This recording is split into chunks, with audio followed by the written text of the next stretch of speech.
এতদিন আসলাম রাজপ্রাসাদে, এখন আসলাম হচ্ছে শ্বশুর বাড়িতে। এই গ্রামের বাড়িতে আসছি, এখন ধান না শুকালে কি আর হবে?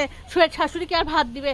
এখন এই ধান শুকান লাগতেছে, কত কাজ, আর ভাল লাগে না এগুলো কাজ করতে। আমার এই কাজ না করলে তো আর ভাত দিবে না। গ্রামের বাড়ি, কাজ করতেই হবে। তবে গ্রামের বাড়িতে কাজ করাটাই হচ্ছে আনন্দ।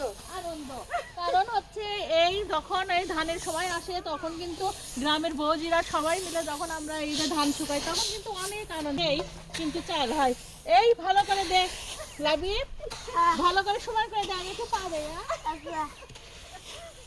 তো গ্রামের বৌজিরা যখন এইভাবে পা দেয়, আমি কোনোদিন ধানের কাজ করিনি, এই প্রথম শ্বশুরবাড়িতে আসে ধানের কাজ করতেছি। তো আসলে ধানের কাজ না করলে কিন্তু আসলে গ্রামের বধূর সৌন্দর্যটা ফুটে ওঠে না, তাই না? তা এই জন্যই কিন্তু ভাবলাম যে একটু কাজ টাজ করতে হবে। খালি কি বসে বসে খেলে হবে বলেন? কিছু কাজ তো করতেই হবে। তো এই জন্য ধান শুকাচ্ছি।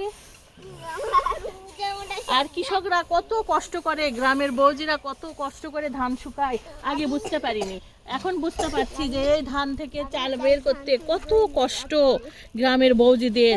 এই ধান থেকে চাল বের করবে, এই ধান থেকে চাল বের করবে, আর সেই চাল হলো বাজারে বিক্রি করবে, আর সেটা কিন্তু বড় লোকেরা কিনে নিয়ে এসে চালের ভাত করে খায়।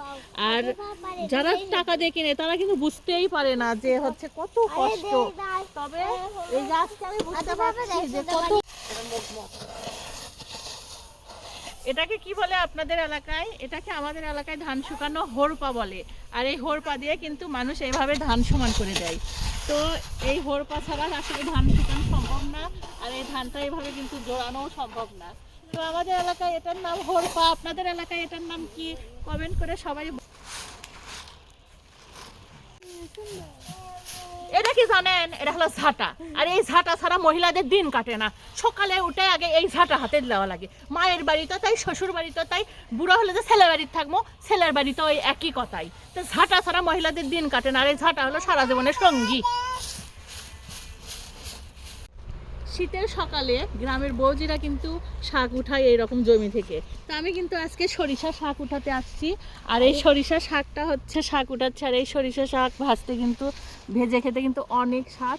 এই যে সরিষা শাক, তো গ্রামের বৌজিদের মতোই আসলে আমি গ্রামে এসে গ্রামের বউ হয়ে গেছি। তো সবাই আমার জন্য দোয়া করবেন। এই যে এরকম করে সরিষা শাক তুলতে হয়। এই যে দেখেন আমার একটা মুরগির খামার, সেখানে আবার দুটো মুরগি রেখে দিয়েছি, ব্রয়লার মুরগি। এই দেখেন কত বড় বড় হয়েছে। আর এই ব্রয়লার মুরগি আপনাদেরকে একটু দেখাই, প্রায় এই যে নড়তে পারছে না, এই যে প্রায় 10 কেজির উপরে, 10 কেজির উপরে। এগুলো কিন্তু আমরা বড় হলে পিকনিক খাবো, এই জন্য রেখে দিছি। তো কত বড় বড় মুরগি।